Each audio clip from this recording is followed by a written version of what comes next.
Σίγουρα θα έχετε ακούσει ότι υπάρχουν τροφές στην αγορά οι οποίες είναι για συγκεκριμένες φυλές.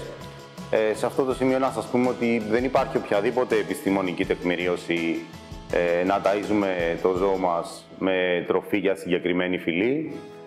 Μας δίνει κάποια χαρακτηριστικά και κάποια benefits, τα οποία μπορούμε να τα βρούμε και σε μια κανονική τροφή, γιατί όπως είπαμε το πιο σημαντικό είναι το στάδιο ζωής και το μέγεθος του ζώου. Δηλαδή δύο μικρόσωμα σκυλάκια έχουν σχεδόν τις ίδιες ανάγκες, παρόλο που μπορεί η φυλή τους να είναι διαφορετική. Άρα μια τέτοια τροφή μπορεί να μας καλύψει απόλυτα. Επίσης κάτι πολύ σημαντικό, το οποίο υπάρχει σε όλες τις τροφές της Hills, είναι το 100% Satisfaction Guarantee, το οποίο υπάρχει πάνω σε όλες τις συσκευασίες και μπορείτε να το δείτε.